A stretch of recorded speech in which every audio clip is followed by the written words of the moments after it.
Finalement, la cuisine, c'est pas ce qu'on mange le plus important, c'est surtout avec qui on le partage.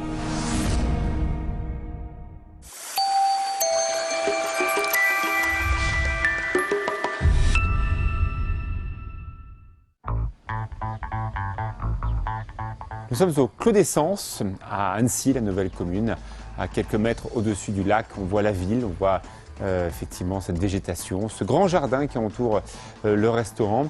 Un endroit calme, assez design, on se croit très facilement dans des capitales du nord de l'Europe, à Copenhague, à Stockholm, pourquoi pas aussi du côté de Bilbao. Cette image où la nature et le design font très bon ménage. Nous sommes chez Laurent et Martine Petit. Laurent Petit, personnage parfois décrié, en tout cas qui ne laisse pas indifférent dans le métier. Laurent Petit, un grand chef, qui a su vraiment découvrir et aimer ce territoire. Lui qui n'était pas d'ici, je crois qu'il est maintenant à Annecy et pour longtemps. Tête à tête avec Laurent Petit. Qui l'eût cru? Oui. Historique, tu m'as dit. Historique. Ouais. C'est toi qui rends historique le truc. Hein. C'est pas moi. Bah oui. Moi, je suis à la reste depuis 25 ans. Tu es là depuis plus longtemps que moi. Ouais, en plus. Ça, c'est sûr. Qu'est-ce que tu deviens? 25 ans, donc ça te paraît... Ça paraît fou, quoi. Tu n'y crois pas, hein, que t'es là depuis 25 ans. Mais... Alors raconte-moi, tu es né dans la Marne. Haute-Marne. Haute-Marne. La Champagne-Pouilleuse. La Champagne-Pouilleuse. Tu te rends compte? Tu nais avec ça. On te dit, t'es dans la Champagne-Pouilleuse. Alors, il y a deux manières, hein. C'est le verre à moitié vide ou le verre à moitié plein. Soit t'es très content parce qu'il y a le mot champagne, soit tu le vis mal parce que c'est quand même la Champagne-Pouilleuse. Tu es arrivé ici à Annecy avec ton épouse. Cette maison a été totalement créée. Avec l'école, tout un travail identitaire là aussi, c'est important pour toi. Bah, ce qui est important, c'est le cheminement. Aujourd'hui, cette année, c'est les 25 ans de la maison. Ouais, je suis assez fier de dire qu'on est arrivés tous les deux avec Martine, avec nos petites économies en poche. J'ai refait le calcul, là, en fait, on avait 60 000 €. Et tu te dis, ouais, quand même, on a été cohérents. Pourquoi ici? Pourquoi la Savoie? Alors Martine, moi j'ai connu Martine à Serre-Chevalier. Hein. J'étais installé une première fois avec un copain, une histoire de copinage à Briançon, les Hautes-Alpes. Martine est une fondue de montagne de sport et elle était partie un peu là-bas aussi pour être... ce qu'ils appelaient à l'époque les Hautes-Alpes, là, les Alpes vraies.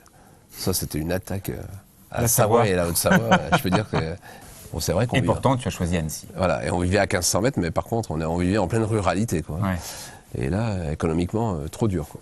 Donc, quand Martine me dit, en fait, je suis d'Annecy, je dis, attends, mais Annecy, mais c'est magique, quoi. C'est magique, quoi. Donc, pourquoi c'est magique à mes yeux? Je me souviens d'un week-end avec les parents sur les petits chevaux de bois. Donc, bon, la carte postale, quoi, le lac et tout. Et puis maintenant, avec du recul, est-ce que Marc Vera m'a pas influencé parce qu'il avait déjà beaucoup la cote à cette époque-là. Hein. Il avait déjà été chef de l'année, si je ne me trompe pas, au Goemio, ou en tous les cas pas loin. Enfin, il s'était bien fait remarquer. Est-ce que tout ça, voilà, ça a fait en tous les cas... Une histoire à raconter. Une histoire à démarrer, en tout cas. À démarrer. Je pensais pas... Tu penses pas que tu vas raconter une histoire. Tu penses pas que tu vas marteler le propos. Tu penses pas que tu vas faire un quart de ta vie ici. Non. Ton restaurant est arrivé, 1 étoile, 2 étoiles. Ouais. Une étoile laborieuse. Ça t'a rassuré? La première, la première, c'est l'enfer. 7 ans pour avoir la première étoile. C'est long, c'est trop long. Alors là, t'es plein de doutes. De toute façon, d'ailleurs, tu n'y crois plus du tout à un moment donné. Ouais.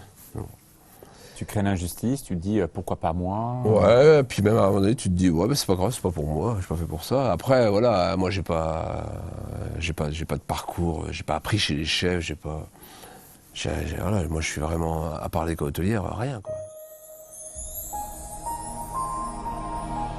Ah, c'est pas un chef comme les autres, c'est certain. D'ailleurs, Laurent Petit n'aime pas laisser indifférent. Il préfère d'ailleurs être dans le combat que dans l'indifférence. Sa cuisine est tout à fait d'ailleurs à son image. Il a beaucoup changé de choses dans ce principe de cooking out. Se mettre à nu, ne laisser que le produit au cœur de l'assiette, enlever beaucoup de viande, même si on trouve un petit peu de protéines animales dans les condiments. C'est sa cuisine, c'est ici. Moi, je connais le coming out. C'est pareil, c'est autre chose. Ouais, c'est un petit clin d'œil, c'est un petit clin d'œil. J'ai eu un ami qui a fait son coming out, je l'ai vécu d'assez près. Je sais à quel point ça a libéré, et quand moi j'ai décidé, en effet, en mars 2015, entre guillemets, de me mettre à nu et d'aller au bout de mes idées sans plus aucun compromis, sans plus aucune incohérence, d'aller au bout du rêve. Voilà, je trouvais sympa. Mais le coming out, c'est un déchirement. Montrer sa vérité à nu, se foutre du regard des autres, c'est forcément aller au bout de soi. Donc tu avais besoin de te déchirer aussi. Ah oui, parce que finalement, malgré la reconnaissance des 2 étoiles, malgré le succès de l'entreprise, malgré la belle image qu'on a construite, à un moment donné, il y a une rupture entre ce que je suis, ce que j'étais, et ce que les gens imaginaient de moi. Est-ce que les gens te connaissent bien? Non, je pense que maintenant, depuis 2 ans, on commence à me connaître de mieux en mieux, notamment à travers les articles, mais aussi à travers le fait que je rencontre tous mes clients aujourd'hui. Avant, tu n'osais pas traverser la salle, dire bonjour aux gens? Je n'osais pas, je n'avais pas envie spécialement. J'estimais que mon travail s'arrêtait aux portes de la cuisine, voilà, avec un travail bien fait, propre, net, précis. Laurent, comment le cooking out s'est-il traduit en cuisine? Les plats étaient plus quoi et moins quoi? C'est surtout être beaucoup plus identitaire, voilà, épouser, reconnaître que c'est réellement ton territoire ton terroir, voire ton territoire, plus ton territoire que ton terroir, qui te fait vibrer. Et ça a commencé par aller rencontrer tous ces producteurs voisins, là, très C'est très la proches. première page de ta carte. Oui, oui, parce que je veux dire, sans les producteurs, tu t'es rien du tout, quoi. T'es rien du tout, quoi. C'est le début. C'est le début de l'histoire, il n'y a rien d'autre à dire, quoi. Mais pour aller sur la racine de l'endive, la l'endive on la connaît, mais il faut quand même bien connaître le producteur pour qu'il dise non mais attends, ce qu'on connaît depuis des années, c'est pas que ça, c'est l'entièreté du produit. Il n'a pas compris quand il nous a emmené le produit, on lui a dit emmène-nous le produit entier. Et il en est toujours parvenu dans ce qu'on en fait, parce que lui, il continue d'ailleurs à donner 90% de ses racines au cochon, hein, ça part au cochon. Voilà. Non, ce que je veux dire par là, c'est que ça c'est l'ADN de toute recette, quoi. C'est-à-dire que, je vais être un peu violent et un peu catégorique, mais on ne devrait jamais acheter un produit chez un généraliste ou chez un fournisseur. C'est pas possible. Aujourd'hui, je pense réellement que si tu mets un produit dans l'assiette, c'est que tu sais qui est derrière. Tu sais qui a bêché le champ, tu sais.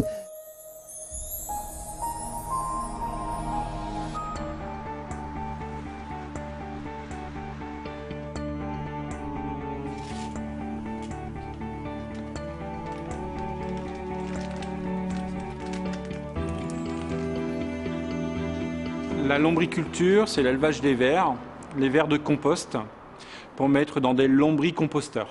C'était le démarrage de mon aventure. Ces vers de compost, ils transforment tout ce qui est organique. C'est ce qu'on trouve dans des tas de compost extérieurs. Hormis que là, l'idée, elle est de mettre des vers dans la maison, dans des lombricomposteurs. Et là, grâce à la température qu'on a toujours en interne, on va transformer nos déchets organiques en 6 mois au lieu de 1 an et demi. Donc nos déchets organiques, c'est quoi? Ce sont toutes nos épluchures, sauf l'ail, l'oignon et les agrumes. Et moi, à mon échelle, les déchets organiques, ce sont tous mes déchets d'endives, de champignons dans la champignonnière, le fumier de cheval pour les champignons de Paris, ainsi de suite. Tout ça, c'est broyé, c'est mélangé, ça repart au verre et c'est transformé en 7-8 mois, c'est transformé par les vers en lombriterreau. Et ce lombriterreau, il me sert l'année qui suit à faire pousser de nouveau la nouvelle saison d'endives.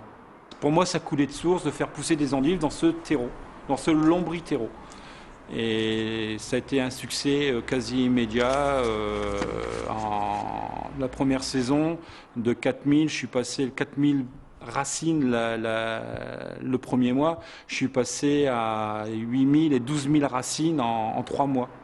Les clients, ils viennent ici, ils savent qu'il n'y a aucun produit, aucun pesticide, aucun produit nocif sur mes cultures, que ce soit endives, champignons ou vers.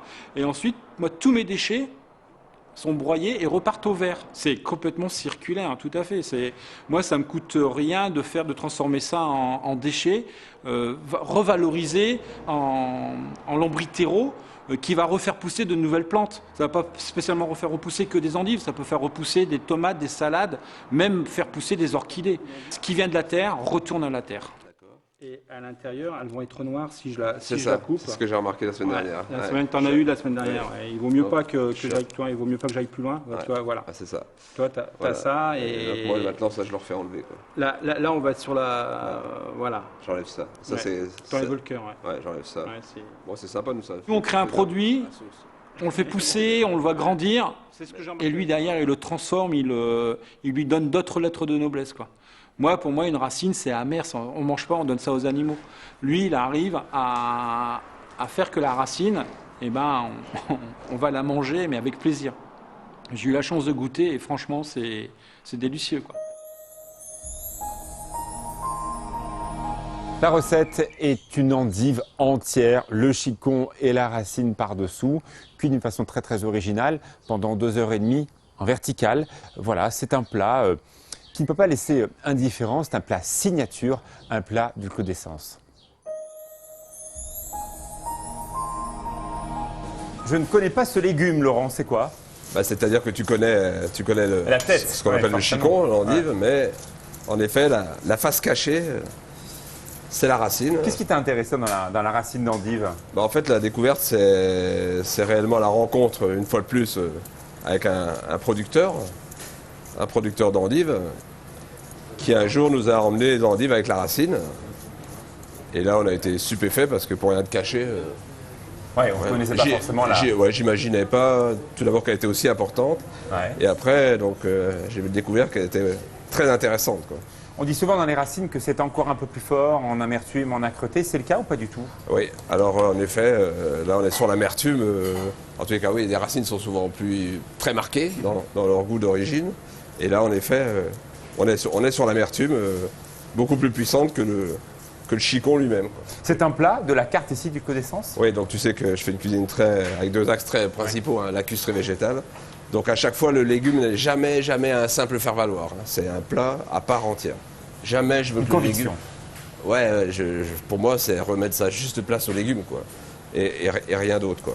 Ça m'intéresse d'interpeller les gens avec l'amertume, mais on va lui arrondir quand même les angles sérieusement. On va cuire la racine à la verticale. À la verticale? Ouais. Quel intérêt?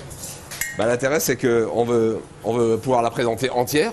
Et on veut pas que la salade, on veut que la salade reste une salade cruchot, en fait. Voilà, donc on va la cuire debout. Alors, comment tu vas faire pour la cuire debout? Alors, simplement dans un bain-marie, comme ça, tu vois. D'accord. Voilà. L'idée, c'est, j'imagine, d'enlever encore un peu trop d'amertume, encore un petit peu trop d'amertume. Non, c'est d'aller chercher... Non, on va pas enlever de l'amertume, mais on va lui apporter une texture très fondante, comme un fond de l'artichaut, en fait. Ah, ok. Ah ouais. Voilà. Tu peux arriver à ça, parce que c'est pas du tout ça, la texture qu'on connaît. Oui, c'est très très fibreux. Hein. D'accord. Donc ça, c'est ta base de plat, c'est l'un des éléments des plats ici du Clos d'Essence. Là, tu mets quoi? En ce moment, on est bien d'accord. Cuisine, oui, bien sûr. Hyper saisonnier, d'ailleurs. Évidemment, bien sûr. C'est au produit. C'est ce que tu aimes. Ouais. Qu'est-ce que tu es en train de faire, là? Donc, on a fait un petit bouillon avec les graines de fenouil, là. D'accord. Voilà. Les 2 marmottes en tisane, mis directement dans le produit. Voilà. On va assaisonner. Donc, dedans, vous l'avez compris, le bouillon de fenouil. Tu es en train donc d'assaisonner. Et donc, pendant 2h30, à point de frémissement. On a 80. Ouais, un peu plus. 90. 90, ok. Ouais. Jacques Méjean est un grand cuisinier. Il a officié pendant des années dans sa Bretagne. Et puis après, il est venu en Provence, à Carpentras. Passé par Megève pendant 5 ans, il a rencontré Laurent Petit. Aujourd'hui, c'est quelqu'un de l'ombre, mais quelqu'un d'essentiel. Laurent a besoin de se confronter à quelqu'un d'autre pour déguster sa cuisine, pour le remettre aussi un petit peu en cause. C'est devenu quelqu'un d'essentiel avec un regard très juste, bienveillant et lucide. Jacques Méjean, tu es chef. Oui. Tu connais bien Laurent Petit. Oui, depuis une quinzaine d'années maintenant. Il était qui? Il devient qui? Laurent, tu sais, c'est très compliqué parce que c'est un individu qui est très difficile d'abord à cerner, qui est... Souvent incompris. Oui, incompris parce qu'il a tendance à être assez franc, presque impulsif. Donc sa franchise, c'est surtout pas de langue de bois.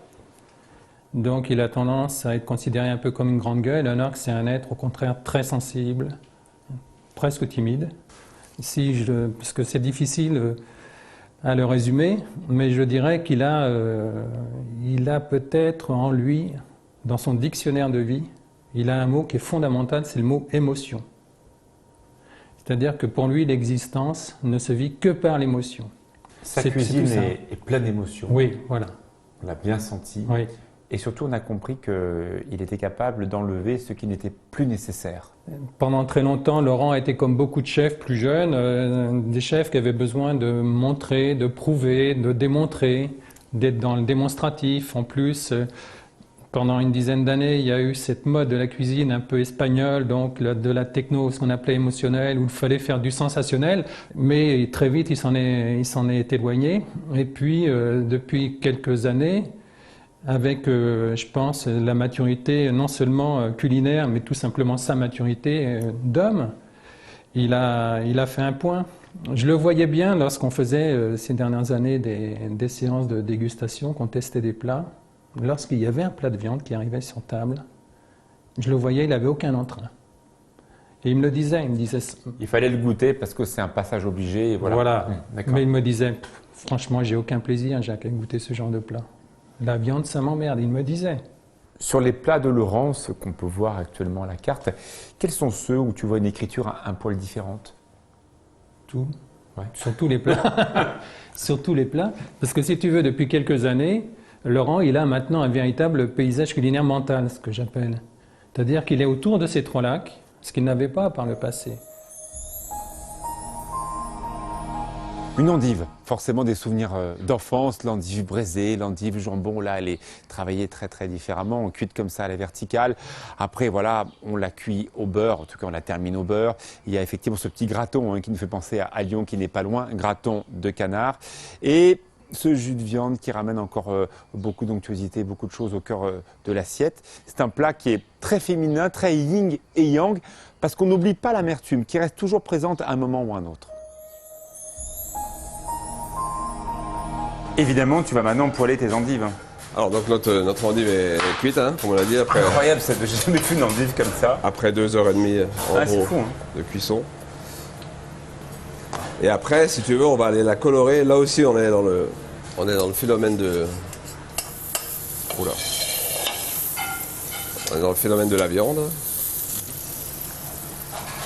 On va aller colorer comme un steak, en fait. D'accord. Ça va être aussi très très important, quoi.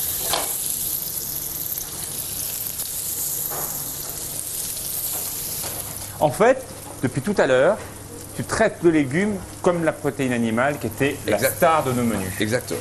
C'est ça l'idée, et je fais pareil avec le fenouil, et je fais pareil avec l'oignon. Voilà. Mais c'est sûr que c'est étonnant de voir autant d'égards pour ce qui est souvent appelé comme étant un accompagnement.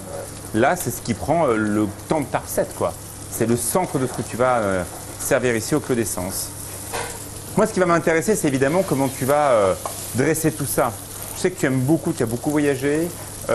Tu dessines tes assiettes, tu arrives de prendre un marqueur, une feuille, et dire voilà, l'esquisse c'est comme ça, non? Non.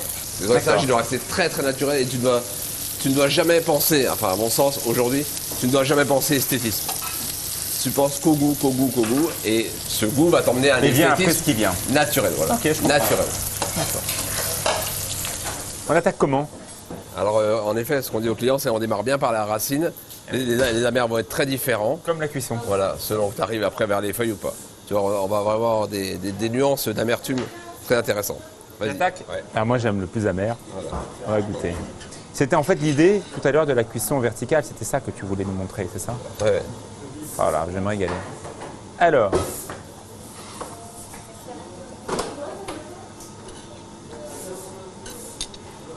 Il y a plein de choses qui arrivent en même temps. C'est marrant, j'ai l'impression que ton endive, en l'occurrence qu'on est en train de goûter la racine, nous donne le cadre des choses. C'est-à-dire qu'on est un petit peu d'amertume, mais pas beaucoup. Je m'attendais à beaucoup plus amer que ça. Où je sens l'acidité, ça y est, en milieu de bouche. Le jus de viande qui me rassure évidemment parce qu'on a ce liant, mais il n'est pas essentiel. Il est comme ça dans le décor, pas très loin. côté velours, quand même, un petit côté caressant, quand même. Oui. Un petit côté Un drap de... Oui, Ouais. un peu soyeux. Ouais, voilà, quand même. Ouais. Presque un petit peu. Et t'as vu la longueur en bouche? Et je l'ai encore là. T'as vu? On retrouve le goût de l'endive qu'on connaît quand même. Voilà. Et moi j'ai envie d'y retourner là, C'est très très chouette. avant de boire un coup. Ah ouais. Alors on regarde si ça match avec Alors, notre ami du Pasquier. qu'est-ce que tu as choisi? Bah, du Pasquier, c'est vrai qu'aujourd'hui il y a beaucoup de jeunes qui font du beau travail, mais j'oublierai jamais une émotion que j'avais eue chez du Pasquier en dégustant. À l'an 2000, j'avais dégusté un 88. Et il est gravé là, il est gravé là. Et là, tu vois, on est en 2017 là. On est sur un 2008. Et la sucrosité, le sommelier Thomas adore servir avec cette Marétel 2008. Il y a un chef que tu aimes beaucoup, juste à côté de chez du Pasquier, de l'autre côté de la montagne, c'est évidemment Restaurant Atmosphère. Que tu aimes bien. Imperia, ouais. Vous êtes allés ensemble goûter tout ça? Ouais, aussi, on l'a fait il y a 20 ans, on le fait encore de temps en temps. Ouais. Ah, c'est mon petit frère de cœur. Tu as travaillé ici? Ouais, 9 ans. Et surtout, il fait partie de l'ADN de la maison, quoi. Il est arrivé au bout d'1 an et on a été chercher, Dieu sait qu'on a ramé pour trouver cette putain de première étoile. Donc je peux dire que ça te forge, quoi. Tu es rassuré maintenant? Ouais, je suis rassuré. On continue le parcours. 25 ans d'histoire d'un couple qui n'était pas de la région. Martine connaissait quand même très très bien Annecy. Et voilà, ils se sont retrouvés tous les deux à construire cette histoire, celle du Clos d'Essence. Au fur et à mesure, l'établissement a grandi sur le jardin, sur l'extérieur. Et bien sûr, juste à côté, c'est l'école qui a été presque un peu annexée dans le bon sens du terme, avec beaucoup d'applications, des avenues, un hôtel, un resort, mais qui reste à taille humaine. Tout est tourné autour de la nature, du jardin et bien sûr cette grande cuisine que l'on voit juste derrière moi. Beaucoup de jeux de transparence, il y a des vues, il y a du végétal. Ouais, c'est important ça? Oui, c'était important pour nous.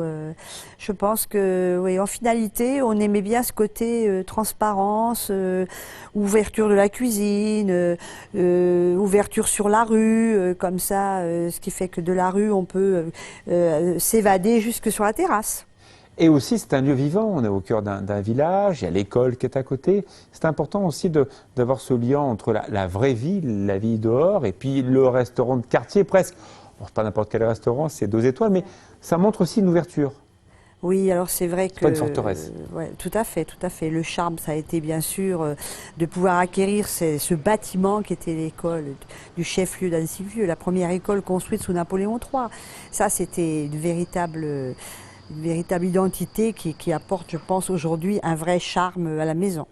Martine, tu as aimé la montagne. Alors, ce n'était pas d'abord celle-ci, c'était une autre, celle de Briançon, Oui. des Hautes-Alpes, Oui. les Alpes vraies. Oui, tout à fait. Ben, j'ai un petit parcours un peu chaotique, mais effectivement, à un moment donné, je me suis retrouvée à Monétier-les-Bains, donc dans les Hautes-Alpes, en station. Et puis c'est là-bas que j'ai rencontré Laurent. Et après, bien sûr, quand il a su que avant j'étais à Annecy, ben, nous sommes revenus sur Annecy. Et il a eu un coup de cœur.